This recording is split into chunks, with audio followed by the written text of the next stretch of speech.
Hello, and welcome to another episode of For the Love of Sports. My name is Michael Rasile. This is a show where we get to talk about sports, we get to talk about business, and we get to talk about everything in between. Wherever you're listening, however you're listening, please like and subscribe on YouTube, 5-star review on Spotify, 5-star review, and say some nice things about me and my incredible guests over on Apple. Today, I have Darryl Haberman. He is the president of Haberman Consulting, formerly with with NHL and Disney. I guess Disney, ESPN, it's all the same thing at the same time. Darryl, how you doing today, man? I'm doing great, Michael. Yeah, thanks. Disney streaming services, that encompasses a lot. ESPN plus, Disney plus, the former NHL business. But yes, no harm, no foul. I appreciate that, man. Thank you so much. I'm very excited to talk about all those things, right? Not often do we have someone who's a pioneer in the space, especially when it comes to streaming, especially when it comes to some of the things that Disney's doing now, but the NHL and the MLB were doing way back in the day. So definitely excited to have those parts of the conversation and then learn a little bit more about what you're doing with your own consulting firm, how you guys are finding business, what you're doing. But before we get to all of that, Darryl, the first question I have for everybody on the For the Love of Sports podcast is, why do you love sports so much? Oh my gosh, is there better drama that exists in this world? I mean, as much as you might think that the underdog is going to get, murdered and lose by 5 touchdowns, we've seen better stories play out. Underdogs win. David versus Goliath.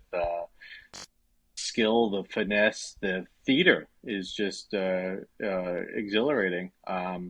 You never know what you're going to get, and so that's why sports is the best drama. Entertainment dollar. I think it's there's so much happening in and around the world of sports. Besides, the amateurs that are usually watching, and maybe they played or had visions of grandeur and wanting to be a professional. But sports just hits on all cylinders. I think for me and many others, and that's why there's the competition for the almighty sports dollar, the streaming space, the website, app development, you name it, new venues going up, taxpayer money, this, that, everything's connected to sports because it really is the best. It really is the best. Couldn't put it any better. I mean, I've talked about it on the show before. I don't know why people watch the Kardashians. Like, to each his own, of course. I'm not here to shame or make any judgment, but I could give you a college football game that has significantly more drama than any episode of the Kardashians has ever had in my entire life. Like, I don't understand it. Again, to each his own. I'm not here to point fingers or say anything, but I love sports specifically for that reason. The drama, the storylines, as you said, the underdog, David and Goliath, right? We have that in college football right now. We have it every year, it seems like. The NHL. Give me a triple overtime NHL game in the playoffs and inject it right into Oh, my veins. Like, exactly. I will stay up till 3 o'clock in the morning watching the Sharks and the Oilers, two franchises I could not care less about. But if they're in double overtime, Darryl, I'm absolutely elated at 2 o'clock in the morning. I couldn't ask for anything Oh more. yeah, exactly. I mean, just back and forth. The guys are dying on the bench, tired. It's these are swing games and playoffs, or for the series clincher. All Mm. the marbles are there. You know that. I mean, I'm a little biased having worked at the NHL for over 2 decades, but hardest trophy to win. Guys laying it all on the line in triple overtime, where they know one mistake can end up in a disaster. The series is over, and they're going to have to try at it the next season. And then there's new injuries and all sorts of scenarios come to light. So these guys give it their all. It's back and forth. Hopefully, some good saves, some good opportunities. The fans, the crowd shots during these games, the agony, the Mm. drama. I mean, it's all there. Plus, that there's going to be a new hero that's crowned. It's whether a guy like Alex Ovechkin, who's done it before and been that overtime hero, or this third line winger who just has the goal of the century. It's there's always that mystique. What's going to happen in a Stanley Cup playoff game that's gone to quadruple or triple overtime, as you say. What was it, a couple years ago in the pandemic when we had the bubble? We had the 6 or 7 overtimer. I watched almost every second of That that, and I that loved yeah, it the that entire was, time. yeah, that was a game one too. That was Yeah, Columbus versus Tampa Bay. Yeah. The Lightning, yeah, and then Lightning ended up. Everyone was like, "Well, they're dead because they played in an extra 2 games." It's like, nope, they ended up winning the whole thing. So that's another story for another time. But I agree with you. If there's one thing that I can ask cameramen everywhere, TV executives and producers everywhere, give me more crowd shots. When the home team's losing, I want to see the surrender cobras. When the away team's losing, I want to see them pointing that two fans' face. That's always my favorite thing. But we don't have to get deep down there. We're talking about the NHL. Let's just talk about your time at the Sure. NHL. Darryl, you spent, as you said, almost 2 decades. 2 decades? Oh, Over over 2 decades? well, Almost? Over. 22 years total. My 16 goodness. years at headquarters and 5.5 plus through some rights deals. There you go. So spent a lot of time with the NHL, watched that product grow to what it is now, right? You were there when ESPN had it. You were there when ESPN didn't, and you were there again when now recently ESPN got it again while you were at Disney, I'm sure, when all this was happening. So it's funny to kind of see some of these things come and go like that, and the interest in the sport that is tied, unfortunately or fortunately, depending on the way you look at it, to the worldwide leader themselves. But I am curious. I saw one thing on your LinkedIn that just stuck out to me: editorial director. That started in 1999. I mean, there was magazines in 1999, right? Like, I guess, like, were there websites? Did NHL.com exist in 1999? I'm curious, like, how do you get into, and what did really, I guess, is the more important question.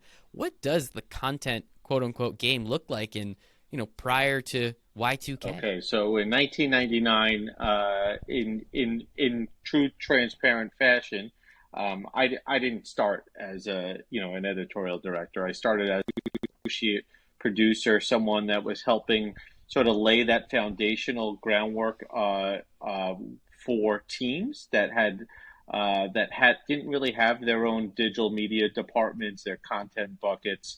The NHL had just formed a venture with IBM called NHL ICE, NHL Interactive Cyber Enterprises. So I was helping the Islanders, the Bruins, the Penguins, Atlanta Thrashers, remember them? Oh, I do. Yeah, the Jets Yeah, now. Yep. USA Hockey, and then servicing and producing some stories that were going up on NHL.com's homepage. So one thing led to another, but essentially we were digitizing as much as we can. I used to work every 7 weeks the overnight shift, so I would come in, punch in at like 6 o'clock at night and work till 2 o'clock or 3 o'clock in the morning, depends on overtime and how the technology was working at the time. But I used to go upstairs to our sort of booth and really produce a few highlights that were recorded via VCR. Remember that technology? It was really, really like total, like, you feel like that bootstrap mentality where, again, here was a producer that had editorial discretion to put highlights on the homepage, write the credits to the captions, everything like that. And that was really 1999. By 2004, we're already bringing on the NHL had new office space, and the lockout unfortunately happened after the World Cup of Hockey. But when we really picked it back up after Ovechkin and Crosby came into the league, we had NHL studios became a bigger thing. So there was more of an organized science and infrastructure into these are real, video editing suites and bays and the Avid systems. And here are people that are actually just going to focus on digitizing content and building out a digital library. There were folks like me that were producing and writing, reporting, building chats, blogs, and other programs, in a different capacity as the NHL digital footprint was growing. So, as far as the growth and where we are in, 22, 23 plus years later, it is insane. I could, that's a different podcast for a different day, I guess. But I wanna stay on point with your questions. Yeah, no. It's okay, man. This is a conversation. We'll go off on tangents. I'll bring it back. That's my job. Don't you worry about it. And I think it's just so interesting, right? We're talking 1999. It sounds like a million years ago. Now that we're here in 2023, right? It was only 24 years ago. Like it's crazy to think how far some of this stuff has come as quickly as it's come, right? I remember the first person in my high school that had an iPhone and everyone being like, "Whoa, you can go on the internet with that thing?" And we are talking about 1999 where you needed VHSs and VCRs to cut up film to then put on to the homepage. I am curious how many people in 1999 were going to NHL.com. Like, are we talking hundreds, No, thousands? Like, yeah, no, I'm it was curious. still, I'm not going to say ahead of its time, but we were structured and set up in such a way, and you probably know this maybe a little bit about the NHL fan. They've always been tech savvy. They're not afraid to, spend some time and resources, getting entertained. So we had thousands of fans, and data science wasn't as big back then, so I can't even I don't even recall any of the spreadsheets or dashboards that we had created.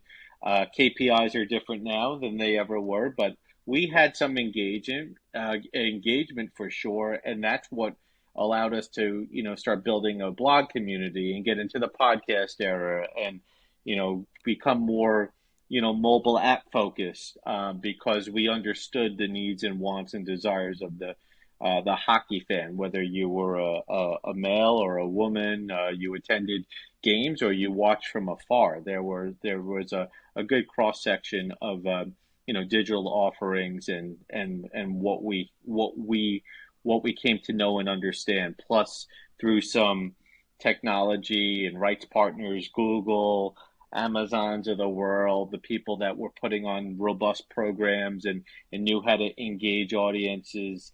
That's the people that the NHL started taking on, some corporate sponsors, people that helped develop that footprint. Very smart. Yeah, I take advantage of it, as you said. And NHL fans, I always feel like they're always willing to go above and beyond to find their sport because it's not the easiest to find in most situations. Now, again, it's on ESPN. Now it's on ESPN Plus, and I watch hockey all the time. It's my second TV. If there's not a football game on, there's probably a hockey game on ESPN Plus, so I throw it on. White ice looks nice, pristine, big hits every once in a while, a cool goal, a nice save. That's a nice second screen for me. I'm never too angry about it. So with your time at the NHL, kind of being there, as you said, for 22 years, watching it grow, how was content always? So you became a associate producer or assistant producer. I apologize. I don't want to mix up your words, but so you start as that. Like, was content always something that you loved? Was content always something that you were like, hey, I think that this is going to be the quote unquote future, right? As we see now, everything, if it's not content, it's what is it?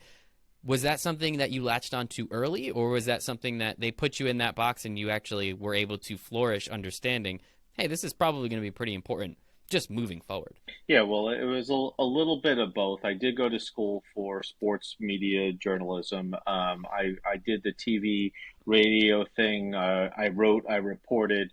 It was very competitive industry to break into and be in front of the camera. So I started, building more of a repertoire around production and understanding, what a good visceral image is, what a great headline is, how to captivate, how to tell a story. On top of that, I've played sports. My dad had season tickets to the Islanders in their heydays. I was a Long Island kid. I played lots of hockey.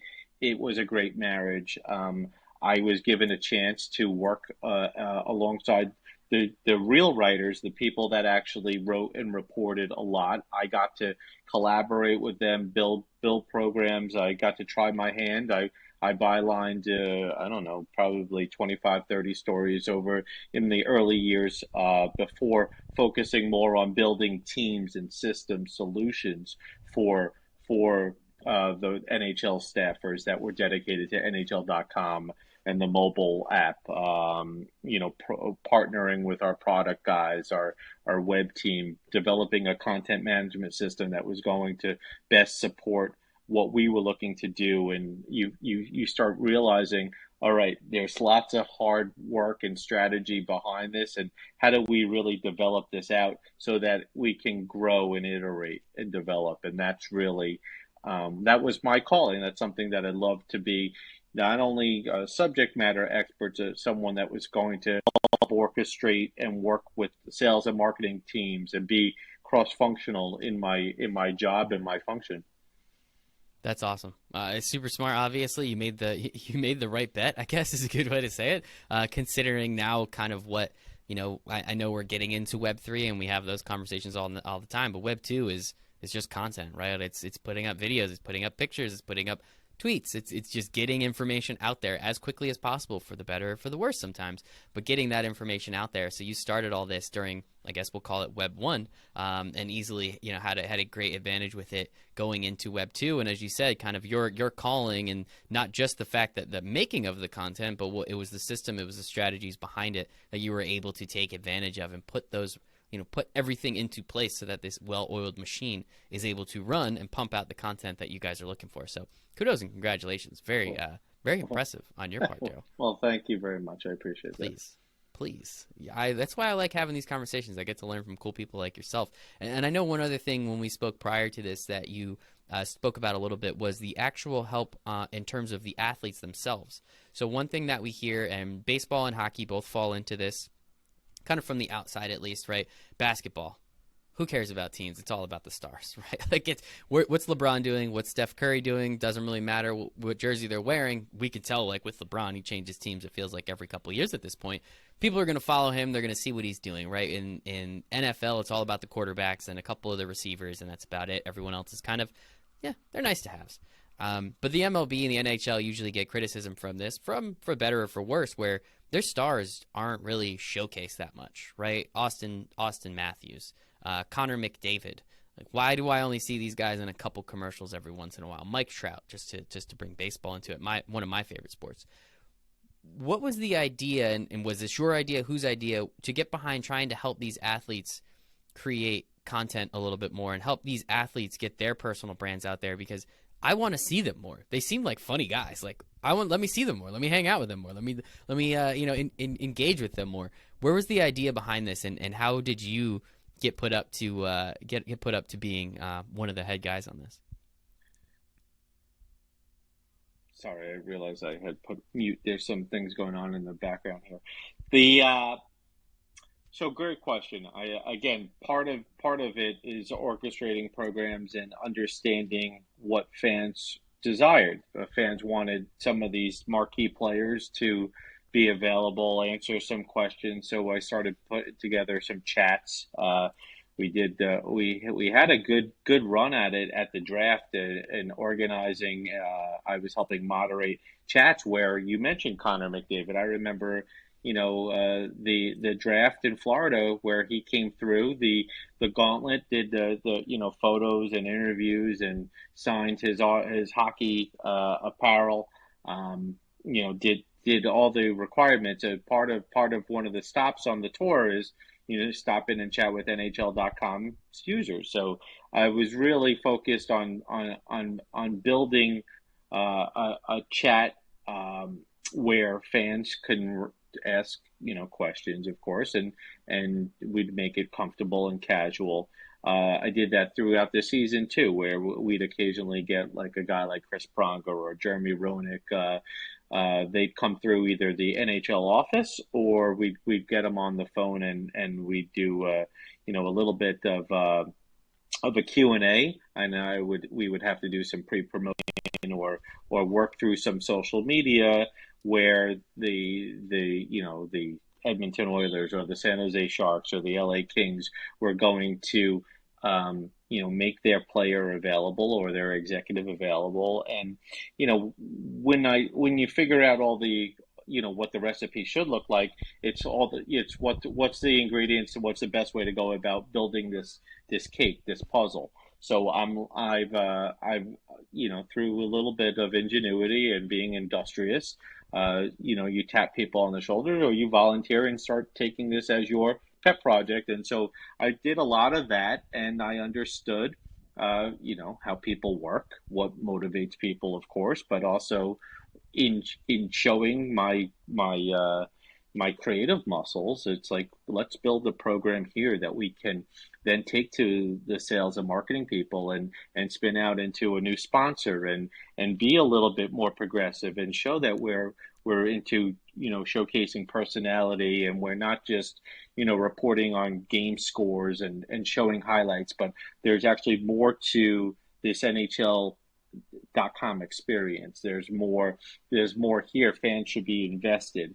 And how can we take something that we've learned through this, and we know it's easy to facilitate, folks like me can moderate and ask good questions. We could get fan submissions. It becomes a much more multifaceted programming, and that's really what has, sort of guided me, or been like something that I valued in my business, in my repertoire, as I'm now 23 years plus in my business life.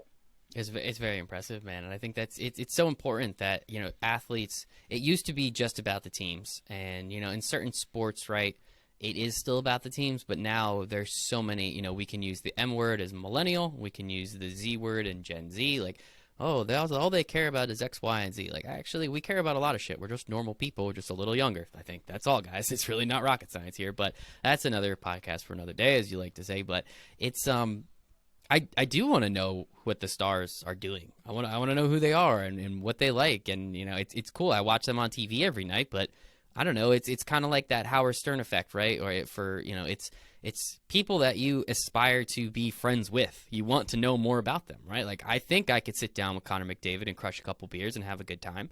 I don't know. I don't know that much about him, though, and I want to learn more about him to say, like, no, I definitely could crush some beers with Connor McDavid, and I think it would be a really good time, right? It's that opportunity that, fans, that's kind of all we want. Like, I don't think it's crazy to think, like, what's Mike Trout doing right now? I don't know. I'd like to hang out with him. Maybe we don't have to drink too many beers, just a couple, just to kind of loosen up the conversation a little bit, but really just be able to talk to these people, because there's people. I've had many athletes on this show. I have Richard Jefferson on this show, right? He's probably the most famous person I've had on this show. So happy that happened. How dare you? Yeah, I know. I'm sorry, man. NBA champ. It's really hard to top that. But I mean, like, he was just a super cool guy. Like, and we were just having a fun conversation. It was a media hit, but it just turns out he's just a really nice guy. And, I told him I'm in New Jersey, and he's like, oh, I played for the Nets. I was like, I know you did. I used to go see your game. Like, we kind of had that little back and forth, and it was really fun. And he was just a really cool guy. And I think more of that in all sports is going to be better, because we want to have affinity not just for the team, not just for the sport, but I want to have affinity for these athletes and who they are and what they do, and personal brand, right? That's a huge thing. NIL and the personal branding of these athletes. I think that's only going to get bigger, and it sounds like you were closer to the forefront about that, really just trying to help these athletes in the NHL become some of those people that I could say, yeah, I'd have a beer with him. Yeah, and you're describing a lot of what I'm up to now too, and you talk Web3 a little bit. We're not quite there. We've seen some things in the blockchain or crypto that I don't think Web3 is really quite there yet. I think it's coming 100%, and I've had awesome conversations about it. But, like, I don't think Web3 is Web3 yet. I think it's still exactly kind of like, and that's yeah. my point. So when you're talking Web 2, Web 2.5, that's kind of the arena where fans and athletes and brands can come together. Teams, franchises, they understand the creator economy, what powers the fans, what fans want. They don't know too much. There's a little bit, okay, we have 70,000 people fill our stadium for a Sunday game versus the Minnesota Vikings. What do we know about those 70,000 fans? They might interact occasionally with our social channels. They might have a dad that brought them to a game, 10 years ago. Maybe there's season tickets in that family for 40 years. It's well within the best interests of the team to start knowing about the every whims, desires of their fans if they're going to build really meaningful relationships. Because there's brands, and okay, the Cowboys, America's team, this, that, the other, the Yankees, who have 26, 27 World Series, and there's a lot of history. But there's lots of moments in time and significant events that happen. You don't always bank on them. There's centennial seasons. There's things that go on, or there's walk-off home runs, or there's unfortunate moments like the Monday night's game versus with the Bengals and the Bills, where now there's so many people that have a story to tell. It's unfortunate. Hopefully, we still get some more positive news out of that front, but there's so much there from a storytelling perspective that you know if there's some good, and I know we saw some good in the fans donating and even former players donating, um, to Hamlin's charity. There's lots of opportunities to kind of tell the story or share perspective, and hopefully when there's more collaborations that are easy to facilitate, you're going to get better programs, better podcasts, better opportunities to reward people for sharing content and ideas. And that's really the that Web 2.5 play, is understanding how we could best put together a platform, understand the data, the people, match some brands, slap on a sponsor, make things happen easily, more easily than they used to exist 5 or 10 years ago. I think we're in a great intersection of fans' appetite, teams wanting to play that catch up game from what they learned in COVID, or the revenue opportunities that they didn't quite have, or they're playing catch up mode now, and so kind of piecing it all together is really what I'm trying to do. You mentioned Richard Jefferson. If Richard Jefferson, obviously he probably has a marketing partner, but he understands it. He's got charisma. He's been on TV. He understands how multimedia works.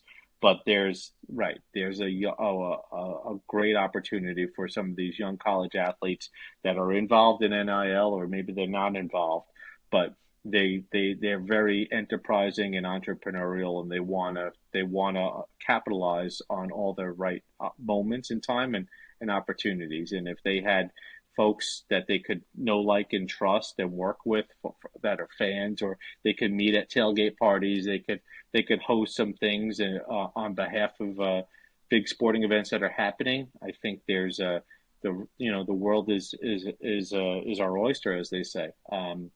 So much is happening in that prism right now, and that's really where my focus is on, and building out some of my ventures. Yeah, and I think it makes sense. And you bring up the pandemic a little bit, right? And teams playing catch up, or teams finding new opportunities during the pandemic to take advantage of some of the things that were happening. And I'm a very turn a negative into a positive kind of person. And I mean, just one example, the industry that I work in, sports gambling, right? It was talked about, but really, like, a couple states were legalizing, everyone was still shying away, and then all of a sudden taxes went through the roof in terms of what the states were paying out, what the federal government was paying out with the stimulus checks, with everything that was happening during the pandemic. And now all these states are like, wait, do we have like a flip a switch and find $100 million? Oh wait, we do. It's sports gambling and casino. Yeah, okay, let's all do that. And now, as you saw during the pandemic, it was a wave that just went across the country of, okay, legalize. And we're seeing more. Ohio just went legal. Maryland just went legal. Maryland kind of messed a bunch of stuff up, but just the opportunity to do that, right? And, it's very easy to swing things when you want them to happen, right? It was very easy to say, well, oh, gambling's ruining lives. It's ruining, families, yada, yada, yada. Roger Goodell came out and said, gambling ruins families. Now, he takes billions of dollars from these companies, which we love the irony, Darryl. We love that irony. But I'm all for it because I love the industry. And it's just so interesting to me that things like that happen, right? Podcasts, that digital content, those digital series that really weren't built out, and they were kind of half-assing it along the way. You needed to do that, because if you weren't making any money, right? Like, because there was nothing else that you could possibly do. And I'm excited to have a couple guests coming up here in the next few weeks that had great stories around that. So I'm very excited to talk to them. But it sounds like you were able to pay attention and focus and understand what was happening during that time. And as you said, build out those moments in time where these athletes, now NIL athletes, professional athletes, teams, are able to take advantage, monetize, but not just monetize to monetize. You're able to actually get them in front of people that are hungry for this type of content. Because I don't know about you, man. When was the last time you just sat down and just clicked on the clicker and been like, oh, what's on TV? Like, I legitimately do not remember the last time where I was just like, up. Oh, no, I don't want to watch that. I know exactly what's on and when I want to watch it. Or I go to YouTube and find a cooking show there, or I go to this website and find a streaming service that I want to watch something on. Like the content is more direct now. Whereas before you had to go, it kind of came to you. Now you go to it. It's there. I know where it is. I'm going to go find it. And it sounds like you've been able to kind of, for lack of a better term, grow up in that space, but then, have the ability to surround yourself with smart people to really master it. Yeah, building that appointment viewing experience where people come in and they know what to expect, what bells or whistles or not. Building experiences around there, promoting of events before they happen. During the event, there's takeaway content. There's things that kind of build that portfolio out. So yes, I mean, in many respects, it's always thought of comprehensively. It's not just this one moment in time. What do we do to capitalize on the momentum? Engage the audience, whether you're, it's not distracting them, but you're really, or, you selling an experience. And then from there, if there's good solid opportunities and traction that can get developed, you want to build out that journey. So that's really how I've always thought, and why I enjoy being a strategic advisor, someone that can coach and counsel an entire operation around some best practices. I understand digital media and marketing, of course, the written word, the power of video, everything like that is thought of with a 360-degree view, because you got everything's connected to each other.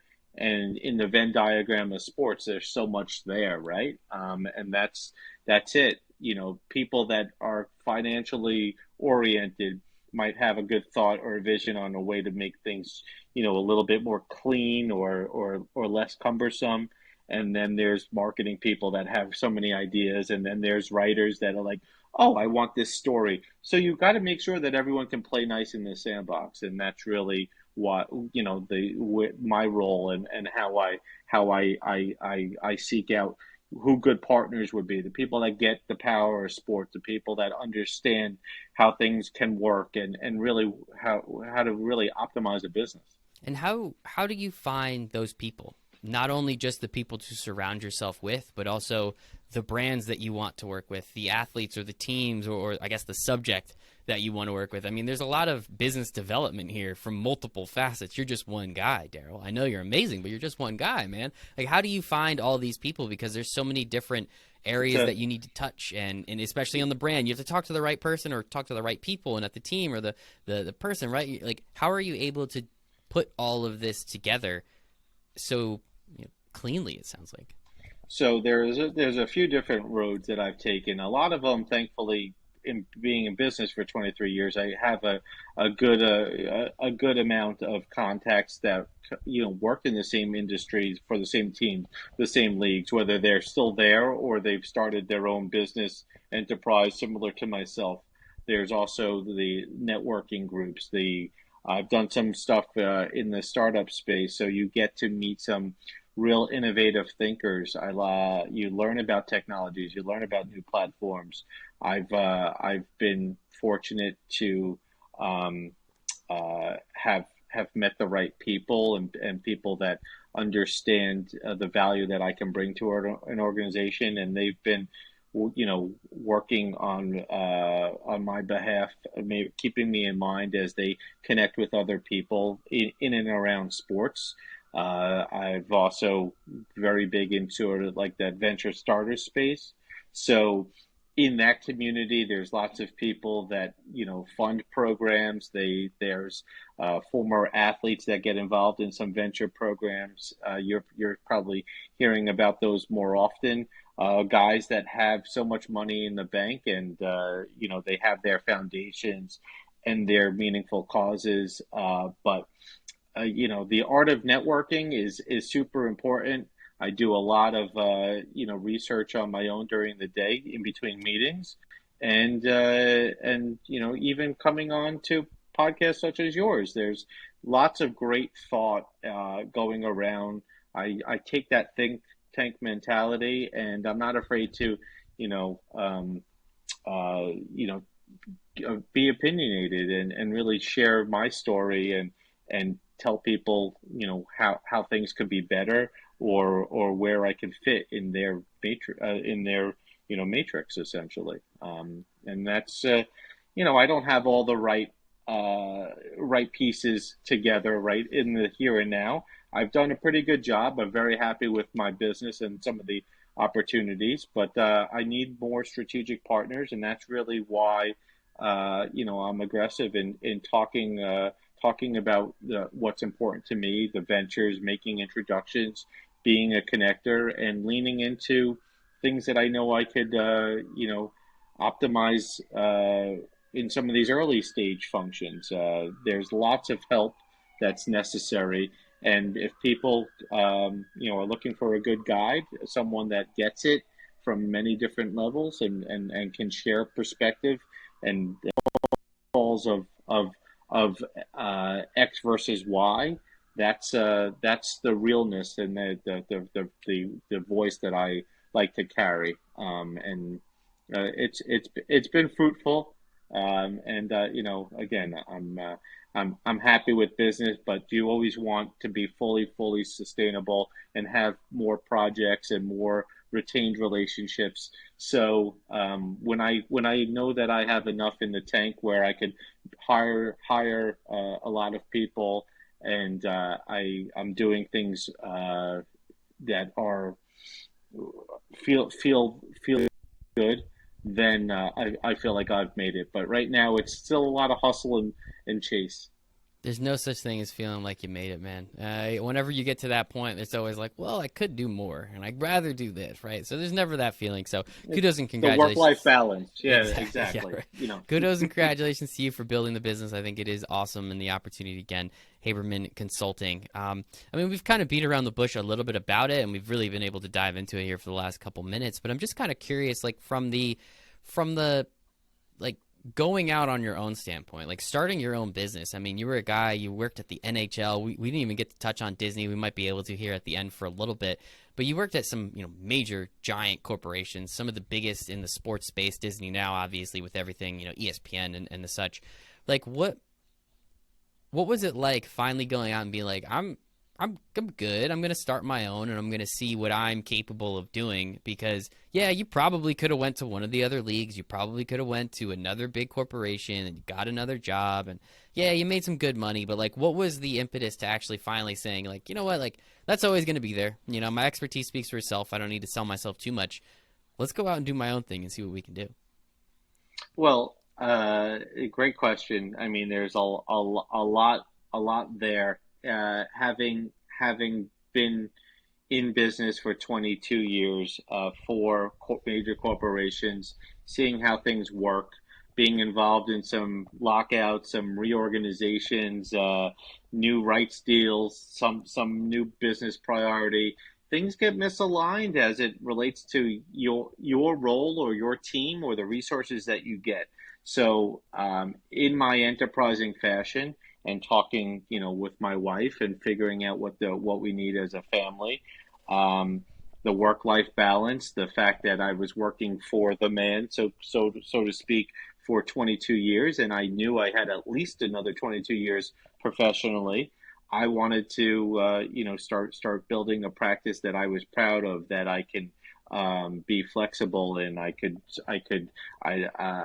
open up new opportunities or lean into other areas of the business that were more profitable, but maybe I didn't get that reward in the corporate sector. So there were a number of different guiding principles and values that really gave me the momentum to build the business and to start from scratch. I wasn't, in many ways, I'm not starting from scratch. My business is just over a year old, but I had these connections and I had the intellect and I had the wherewithal to do things practically.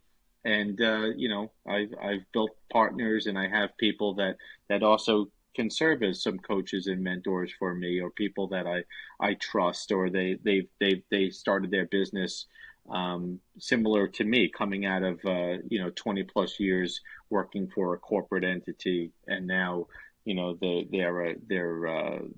have their own ventures and they have multiple business models, and that's something that I wanted to be. I've always been, entrepreneurial, and it finally took some guts coming out of the pandemic to start my own thing, and that's really now it's manifesting, and now I really enjoy waking up in the morning and knowing that I got 4 or 5 calls, and I'm making inroads, and there's some business coming in, and I'm doing some things in the startup space, and I got some business development going here, and I'm taking a consulting call, and there's active and passive income, so it's fun. What was it like immediately though? Because you didn't have those 4 phone calls, and you didn't have, yeah, you're reaching out to your contacts, but it's like, what exactly do you do? So like, what, you're consulting, but what do you consult? Like, what was it like almost immediately after the fact, and like really just getting started? Because I feel like that's the hardest part for people, right? Like, Yeah, it's that first month, 2 months of just being like, so what do I do now? Like, I'm now, like, yeah, now what? the now what exactly? I was just gonna say you took the words right out of my Sorry, mouth. my It's bad. no, it's okay. It's a you wake up and you have a to-do list that keeps growing, and you're like, I need to reach out to them. I need to do some research. I need to. Oh, sorry. We need to do some blog writing. I need to get on LinkedIn. I need to clean out my profile. I need to, it was a never ending list of things that you needed to get to, and the sooner you got to them, the better you gave yourself a chance to succeed. So that's really, again, figure shit out mode, and do as much as you can within the 24 hours of the day. Lots of long nights, but I knew that I had a little bit of cushion. No one's successful overnight, as you mentioned, and you got to be honest with yourself about what you can do well and what you need help with. Let's shout out some of the cool stuff you've done. Who are some of the brands you've worked with? Who are some of the people, some of the teams, the leagues? If you're able and willing to shout some of this stuff out, I'm curious on some of the projects that you've been able to facilitate. In in the last year or over Yeah. my In the career? last year, personally, through your business. Okay, well, there's some great companies that I'm working with right now. One is Rakoti. Rakoti is a true early stage startup that I'm helping, raise capital. Will help with the software development, but it's going to be similar to what we discussed on the earlier on this podcast, a way for athletes, brands, and teams to connect. With their fans, really that emotional fan data piece that's a mystery and not really monetized around. So that's one company. Swap Ons is a great company too that is marrying like a tangible hard product to a digital experience. It's really sort of a next level product where they have some great creative artists, and then it's about fan engagement. Everyone has a cell phone, so there's these collectibles or these swaps that you can pull on and off of. It's a patented magnetized technology where you can do this clean. There's water bottle swaps. They're getting into the apparel game. There's phone wallets. There's luggage tags. There's things that you can slap a QR code and really. It's ripe for fan giveaways. Everyone knows about the posters, the bobbleheads, but how you really can tap in and connect teams and have a QR code that goes to a digital experience. So I'm doing some, BD work and some strategy work there with the chairman of the company. Axion Labs is another company that I'm working with right now. They're really big into data science and innovation. So they're based out of Pittsburgh, but they're multinational. So I'm making some big introductions for them. And then, as I mentioned, there's just some fun consulting calls and things that I'm exploring right now, or getting a little bit more involved in the not-for-profit space. Some communities that are looking for keen insights and understanding the digital media world, so it could become a fruitful endeavor for them. They could plan events a little bit a little bit more effectively. Again, those are, I probably the more I think about it, the more names I could spout out. But in the Yeah, interest of time, I'll keep it to I appreciate those that because I few. do have a follow up in the fact that you named 4 or 5 companies there. Then there's obviously the consulting calls, and you're working with other smaller companies, and now you're working with nonprofits. Like where, like how it's probably hard to reach out to the same people. Like right, some people in your network is like, oh, I have this company that you should talk to. I have this company you should talk to. Oh, you should work with it. Like at some point, you can only hit somebody so many times. Like Exactly. how do you kind of make sure A, that you're not spreading yourself too thin, but B, really waiting for that perfect time to say, okay, you have to talk to this specific company right now because I believe that they will be really great for your business. Like, because it's probably very easy to just say that over and over again to the same people. How do you make sure that you're doing it at the right time to the right people? Well, again, you got a great question that I'll try and answer it as Thank you. quick as I can. No, take your time. So, No worries. No worries. Take well, your time. the thing with my ventures or trying to stay diverse and not overextend myself is something that I'm always thinking about because I want to make the most productive use of my time between networking, exploratory calls, to discovering where real opportunities are, syncing up with my business partners, being active in the startup space. But because a lot of these are more fractionally oriented, I kind of play that fractional COO where I know that I could commit 10 or 20 hours of a week to X company. I have 10 or 20 hours here, and depending on what my meetings are like or what's happening in their business, I know that I can be active in other areas. So then again, I'm starting to rely on more of a support system that I built around me, or I know that I have to go to a little bit of automation or start culling my list of to-dos to what's realistic and what's going to give me the most oomph in this week versus February, March, April. So again, it's really just building out this system and process to being a solopreneur and building a business. But the power of strategic partners is so big. Obviously, capital and building and generating revenue is huge. You try and do a good bit of everything, but you want to be real to what each business needs and how you're going to successfully grow your practice. I love it. That's a great answer, and I think it's very important for people to hear that and understand that, right? Because once you start getting too busy, that just means you have to raise your prices. And if someone doesn't want to pay for those prices, that just means that hey, sorry, if everyone else is going to pay, you're unfortunately going to go by the wayside. Your dollar per hour goes up, and your time is obviously worth a lot of money because time's the only thing we don't get more of. I'll get to that in a little bit, but no, I think it's awesome, and I appreciate the time here today, Darryl. This is masterclass in kind of this marketing business strategic consulting area that I don't really get to talk to too many people in, which I think is really cool, especially with your time growing up in it. We didn't even talk about your time at Disney, where you spent time helping literally launch Disney Plus, like one of the biggest streaming Yeah, services on planet Earth. a Like, beta tester. Yeah, right. that was fun. My whole family got involved with that one. Yeah. Exactly. So unfortunately, we didn't have too much time to talk about that today, but no, sincerely appreciate it. Where can people find more about you? LinkedIn, the website for the business, to give us all that stuff. I'll put everything in the show notes for everybody, but just let us know. Oh, thanks. Yeah. Well, first off, thanks for inviting me, Michael. This Of has been a course. great discussion. I loved your questions, of course, and happy to support you and your work. It's a value as well. Not just I mean, oh, you're singing me praises, but I like the you being industrious, developing a podcast, everything like that, and the fact that you're active in the sports world is huge for me. You get brownie points from me. Thank you.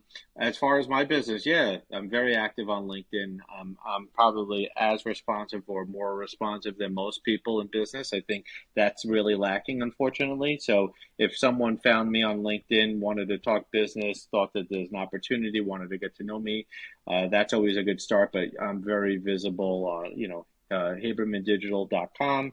It's easy to book a quick 30-minute consult with me there.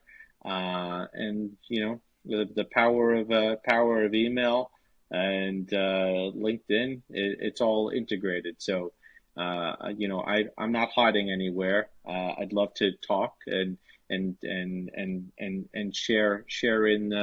share in the dollars. I think there's a great economy here at sports and innovation that really can make meaningful connections for lots of people. And And it's yeah, only go for growing. it.